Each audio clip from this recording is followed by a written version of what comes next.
വയനാട്ടിലെ ഉരുൾപൊട്ടൽ ദുരന്തത്തിൽ കുടുംബത്തെയും അപകടത്തിൽ പ്രതിശ്രുത വരനെയും നഷ്ടമായ ശ്രുതി ആശുപത്രി വിട്ടു.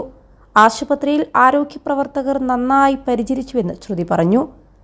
അച്ഛൻ്റെ സഹോദരൻ്റെ മുണ്ടേരിയിലെ വീട്ടിലേക്കാണ് പോകുന്നതെന്നും ഇനി വിശ്രമത്തിൽ തുടരുമെന്നും ശ്രുതി പറഞ്ഞു. ഇരുകാലിലും ഒടിവും ചതവുമേറ്റ ശ്രുതിക്ക് ഇടതുകാലിലാണ് ശസ്ത്രക്രിയ നടത്തിയത്. ശ്രുതിയുടെ ഡിസ്ചാർജുമായി ബന്ധപ്പെട്ട് ടി സിദ്ദീഖ് MLA സ്ഥലത്തെത്തി. രാഹുൽ ഗാന്ധിയുടെ നിർദ്ദേശപ്രകാരം മല്ലു രവി എന്ന വ്യക്തി ശ്രുതിയുടെ ചികിത്സാ ചെലവ് വഹിച്ചെന്നും ശ്രുതിക്ക് നാളെ തന്നെ വർക്ക് ഫ്രം ഹോം ചെയ്യാൻ ലാപ്ടോപ്പ് വീട്ടിലെത്തിച്ചു നൽകുമെന്നും അദ്ദേഹം പറഞ്ഞു. മുണ്ടക്കൈ ചൂരൽമല ദുരന്തത്തിൻ്റെ ഉയർത്തെഴുന്നേൽപ്പിൻ്റെ മുഖമായി ശ്രുതിയെ മാറ്റിയെടുക്കുമെന്നും ടി സിദ്ദീഖ് വ്യക്തമാക്കി. ഇനി എൻ്റെ അച്ഛനും അമ്മയുമെല്ലാം സിദ്ദീഖിക്കയാണെന്നും ശ്രുതി മാധ്യമങ്ങളോട് പ്രതികരിച്ചു.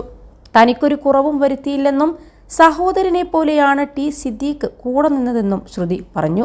21 ലക്ഷത്തോളം സന്തുഷ്ടരായ ഉപഭോക്താക്കളും 2 ലക്ഷത്തോളം തിമിര ശസ്ത്രക്രിയകളും പൂർത്തിയാക്കിയ മലബാറിലെ ഏക കണ്ണാശുപത്രി Al Salama eye hospital, hospital road, Perinthalmanna. Mundakkai Chooralmala ഉരുൾപൊട്ടൽ ദുരന്തത്തിൽ സ്വന്തം മാതാപിതാക്കളെയും സഹോദരിയെയും വീടും നഷ്ടമായ ശ്രുതിക്ക് ഉറ്റ ബന്ധുക്കളായ 6 പേരെ കൂടി നഷ്ടപ്പെട്ടിരുന്നു. കോഴിക്കോട് ജോലി ചെയ്യുകയായിരുന്നതിനാൽ ശ്രുതി ദുരന്തത്തിൽ ഇരയായില്ല. പിന്നീട് വയനാട്ടിലെത്തിയ ശ്രുതിക്ക് മാനസിക പിന്തുണ നൽകി ഒപ്പം നിന്നത് പ്രതിശ്രുത വരൻ ജെൻസനായിരുന്നു. ദുരന്തത്തിൻ്റെ ആഘാതത്തിൽ നിന്ന് പതിയെ മുക്തയായി വരുമ്പോഴായിരുന്നു രണ്ടാം ദുരന്തം. കൊടുവള്ളിയിലെ ബന്ധുവീട്ടിലേക്കുള്ള യാത്രക്കിടെ ജെൻസൺ ഓടിച്ച മാരുതി ഒമ്നി വാൻ സ്വകാര്യ ബസ്സുമായി കൂട്ടിയിടിച്ചായിരുന്നു അപകടം. ദുരന്തത്തിൽ അതീവ ഗുരുതരമായി പരിക്കേറ്റ ജെൻസൺ ആശുപത്രിയിൽ മരിച്ചു. വാഹനത്തിലുണ്ടായിരുന്ന 9 പേർക്ക് അപകടത്തിൽ സാരമായി പരിക്കേറ്റിരുന്നു. ശ്രുതിയും ജെൻസനും സ്കൂൾ കാലം മുതൽ സുഹൃത്തുക്കളായിരുന്നു. ആ സൗഹൃദം പിന്നീട് പ്രണയത്തിലേക്കും വിവാഹ നിശ്ചയത്തിലേക്കും എത്തിയിരുന്നു.